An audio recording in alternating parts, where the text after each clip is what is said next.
और आखिरी में उन्होंने कहा कि उत्सव जैसा माहौल यहाँ है।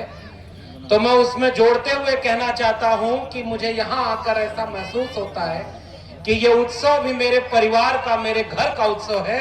और इसलिए मैं नीरज भाई को बहुत शुक्रिया अदा करता हूं कि आपने ये बहुत बड़ा जलसा यहाँ इकट्ठा किया है। और कल मुझे जिन लोगों के साथ, आदरणीय अनिल किशोर जी के साथ आना था, आपात परिस्थिति बनी कि मुझे लगा कि पहुंच ही नहीं पाएंगे, लेकिन आज यहाँ पहुंचने का एक मकसद ये भी है।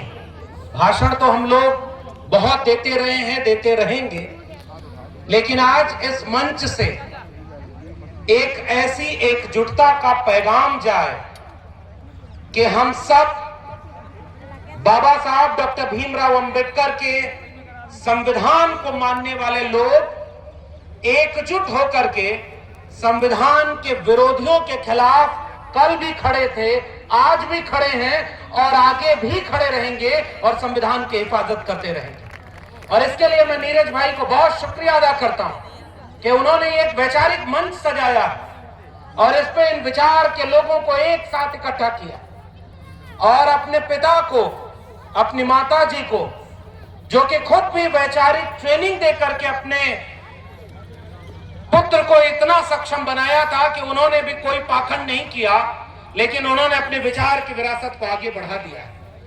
और मुझे याद है कि आज से तकरीबन 10 साल पहले जब इस तरह की बातें शुरू हुई थी, मैं बहुत कम वक्त में उस इतिहास को केवल याद करूंगा आपके बीच में कि जब मैं दिल्ली विश्वविद्यालय में प्रोफेसर हुआ करता था और उस समय धीरे धीरे सोशल मीडिया का दौर बहुत तेज हुआ और इसलिए शंभू जी या नवीन जी हैं, नीरज पटेल हैं, इन लोगों को देख करके हम लोग भी पढ़ने, लिखने, बोलने और अपने हक हुकूक की आवाज बुलंद करने का सबक ले रहे थे। और उसी दौर में विश्वविद्यालय में 13 पॉइंट रोस्टर आया था और उस रोस्टर के जरिए ये फैसला किया था उन लोगों ने कि अब इस देश के दलितों, पिछड़ों, आदिवासियों के बच्चे प्रोफेसर नहीं बन पाएंगे। और उन्हीं दिनों दिल्ली विश्वविद्यालय में जब हमने सामाजिक न्याय सम्मेलन कराया और दिल्ली की सड़कों पर आंदोलन किया, तो मैं याद करूंगा भाई चंद्रशेखर आजाद का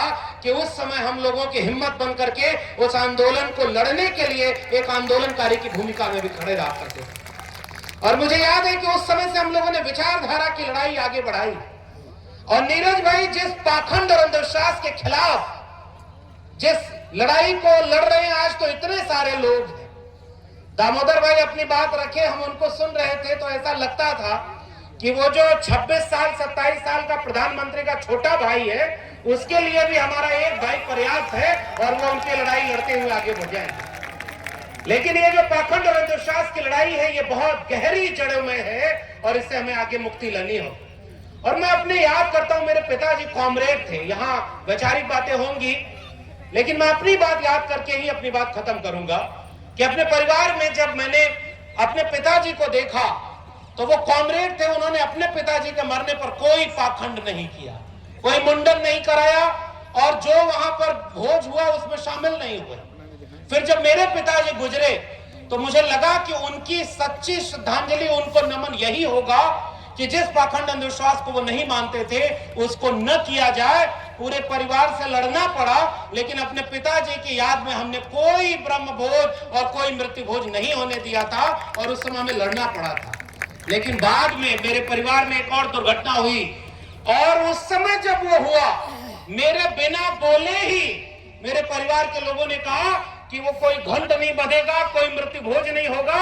और मेरे छोटे भाई ने 100 बच्चों को कलम, किताब और स्कूल का बस्ता बांटा और कहा कि मेरे पिताजी जहां होंगे इस बात से खुश होंगे कि मैंने उनकी याद में लोगों के हाथ में कलम बांटी है। और हम तो याद करेंगे, चंद्रशेखर भाई हैं, निजी पारिवारिक चीज। और मैंने इसीलिए कहा कि मैं इस मंच को पारिवारिक मंच मान करके यहाँ आना चाह रहा था और दिल्ली में परिस्थितियां ऐसी बनी कि कल आना था, नहीं आ पाया। मुझे लगा फिर नहीं पहुंच पाएंगे, लेकिन आज यहाँ खड़ा होकर के एक सुकून महसूस हो रहा है कि हम सबकी साझा वैचारिक लड़ाई हम मिल करके लड़ेंगे। और जब मैंने अपनी शादी की तो उस समय मुझे आज भी याद है, चंद्रशेखर भाई बैठे हुए हैं, अमूमन ये अपने सोशल मीडिया पर इस तरह की चीजों को नहीं लिखते, ये हमारे घर भी पहुंचे, तमाम समाजवादी साथी बैठे हुए हैं। हम सब ने वहां पहुंच करके इन्होंने सोशल मीडिया पर जो लिखा था, मुझे आज भी याद है कि जिनकी बात हम कर रहे हैं, सावित्रीबाई फुले और फातिमा शेख, वो तो बहुत बड़े लोग थे, हम तो उनकी परछाई भी नहीं है। लेकिन हमने जब अंतरजातीय विवाह किया तो उसको इस वैचारिक टीम ने एक साथ दिया कि ये पैगाम जाति तोड़ो और समाज जोड़ो के नाम पर आगे बढ़ना चाहिए, और इसीलिए मैं इस मंच का इस्तेमाल उसी पैगाम को आगे बढ़ाने के लिए करूंगा।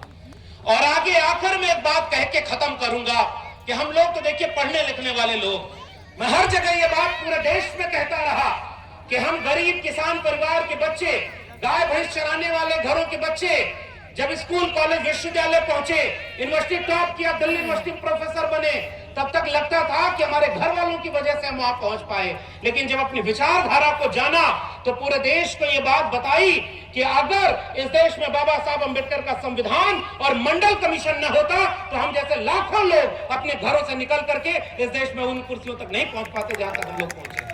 तो आज जिस सीढ़ी पर चल करके, संविधान की सीढ़ी पर, मंडल कमीशन की सीढ़ी पर चढ़ करके हमने हाथ में कलम पकड़ी, उसे ही कुछ लोग बदलने की बात करते हैं। तो बताओ, उड़ई से एक पैगाम जाना चाहिए कि नहीं कि ये संविधान बदलने वालों के नापाक मंसूबों को हम कभी पूरा नहीं होने देंगे। बताओ, इस बात में आप साथ दोगे कि नहीं दोगे?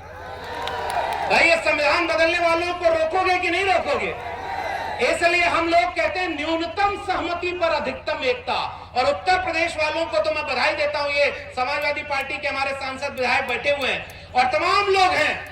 उत्तर प्रदेश में अगर 24 में अगर न रोका गया होता तो आज संसद में क्या हाल होता। लेकिन मैं तो देखता हूं ये संविधान वाले, जब चंद्रशेखर भाई और पूरे तमाम वो लोग समाजवादी जय भीम बोलते हैं, जय मंडल बोलते हैं, तब लगता है कि हाँ, एक वैचारिक लड़ाई है, उस लड़ाई को आगे बढ़ाना हमारी जिम्मेदारी है। इसलिए वैचारिक लड़ाई समाज को लड़नी होती है, राजनीतिक लड़ाई तो अपनी चलती रहेगी, लेकिन समाज अगर तैयार होगा तो वो बड़ी लड़ाई लड़ लेगा। और हम जैसे लोगों की भूमिका कलम और किताब की है। मैं तो इस मंच का इस्तेमाल आखिर में करूंगा जब चंद्रशेखर भाई अपनी बात रखेंगे, उसके बाद मैं कह रहा हूं, इस देश में कुछ लोग तलवार काटने का काम घर घर कर रहे हैं। बताओ, आपने देखा कि नहीं देखा? वो आपके बच्चों के हाथ से कलम छीन रहे हैं, किताब छीन रहे हैं और लाखों स्कूल बंद कर रहे हैं।